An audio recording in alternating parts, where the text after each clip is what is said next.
Peace, y'all. How's it going? It's October 3. It's a new day. It's a new day. Like I said, it'll get better, and it has. I've made the trip out to PKT. I did not take the cart. I decided not to take the cart with me. I did get little Braden's axle squared up, and it was in pretty bad shape. And Kim said, listen, this is a pretty soft item. He says, I'll do it for free, but it's not going to be perfect. So it looks good and straight. I got it back on the cart out there. I don't have it all buttoned up. We'll finish it up tomorrow. Braden and Brooklyn come in tomorrow evening, are here with us Saturday. We'll take them over and have them running around the parking lot in the stadium over there. Really would like to see them rip across the parking lot, see how fast this thing goes now that it's unrestricted, period. Right? And getting them back to the parking lot he's comfortable with and accustomed to, and things will probably give him some more confidence too. So cool with all that. Looked around at Kim's place. They're really busy. They got a lot of carts they're finishing up. Some new stuff with new motors going on. Some obviously customer stuff that's been used that they're maintaining. Some of it going out to Lansing this weekend. They won't be there, but is the last, I think, club race, East Lansing Kart Track Club Race of the Year or something like that.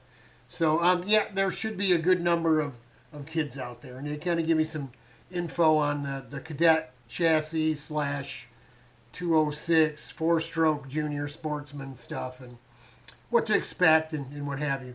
So, that's done. The reason I didn't take the cart was last night I was looking around. I don't know if it's still on here or not. Looking around, I went to Mondo and found the replacement spindle that I need. 106 euro 55.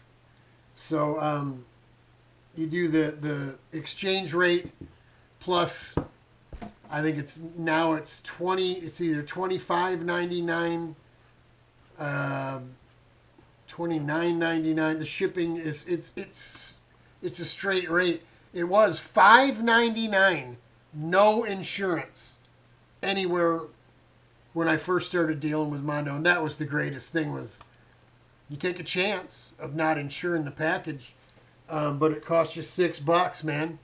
Now they must have got hip to it, or maybe Joe Biden's screwing up the whole world's economy, not just our own.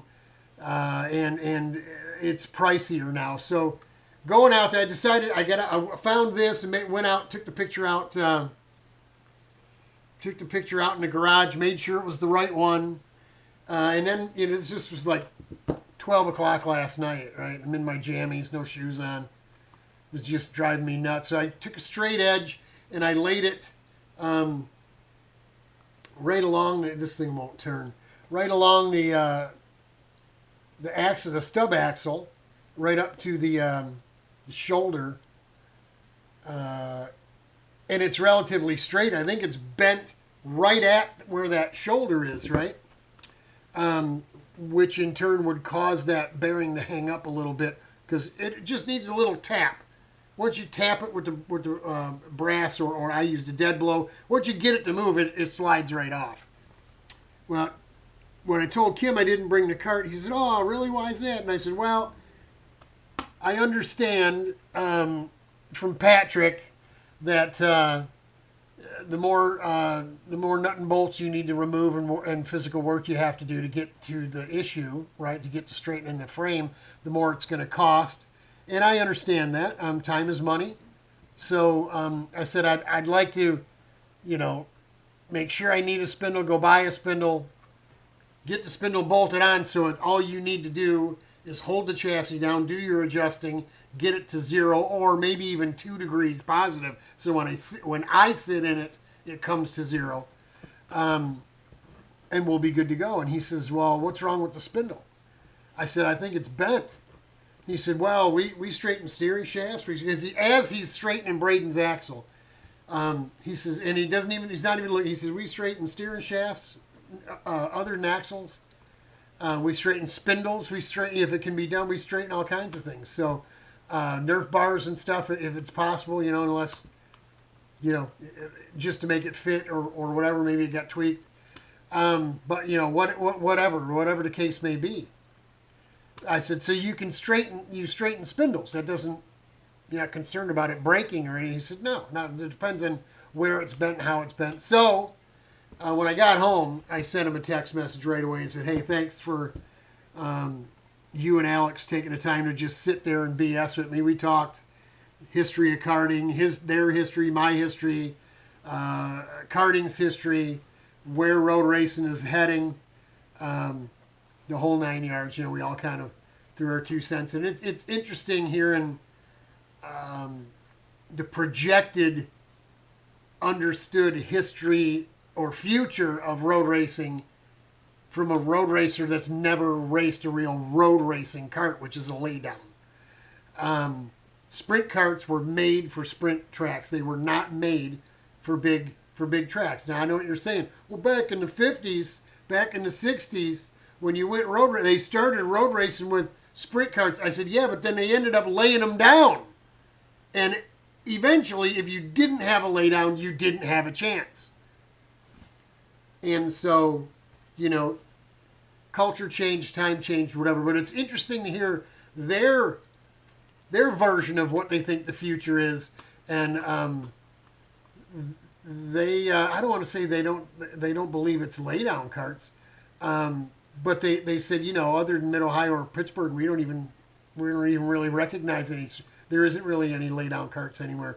And I asked them, of course, do you go to Daytona? And they said, no. I said, well, you'll see that 90% of the go-karts at Daytona are going to be laydowns. Maybe not 90, 80%. Because 250s are considered sit-up karts as far as I'm concerned. So there you go. So I got a hold of Kim and told him, you know, when you guys aren't so busy with the backlog of customer carts to work on and what have you, that I'll drive out there and drop off the cart, and he can try to fix the spindle, and then, you know, get everything bolted back up, and get the chassis fixed up. And the beautiful thing about this is, no, I don't get to shake it down and drive it in October. But it's pretty much torn apart. It'll be ready for me to. I didn't intend. I was going to put this cart together and just run it. I didn't intend to paint or change the color of the chassis, but I do now since it's all apart. We'll have to take a look at Larry's cart. I think we've got everything squared away for that. We won't have to do any welding to it. I don't think. I think actually, yeah, we have to put Nerf bar stubs on because we cut them right off. Remember, and I think in metal finished. So, but I believe the fronts are still on. The rears are gone. We're going to have to get the Nerf bars squared away, and then we can tear that one all apart and get it coated.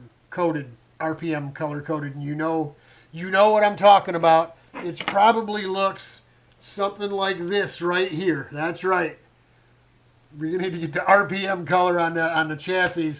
That way, when we put them together, they look like team vehicles. So that's it for the RPM update. Where we're at, what's going on. Hopefully, we bring you some cool video of Bray tearing it up in the go-kart on Saturday. But until then, I'm taking the rest of the day off today. I'll get out in the garage first thing in the morning for me, which is about 11 o'clock. And then we'll get Bray's cart finished up, and then we'll cut the rest of the grass that we didn't get to yesterday. That's it. That's all we got for you until Bray gets here and we get him running around again. Hang in there, y'all. It'll get better. Look. A day later and things are better. Things are looking up. Hang in there, y'all. I'm praying for you.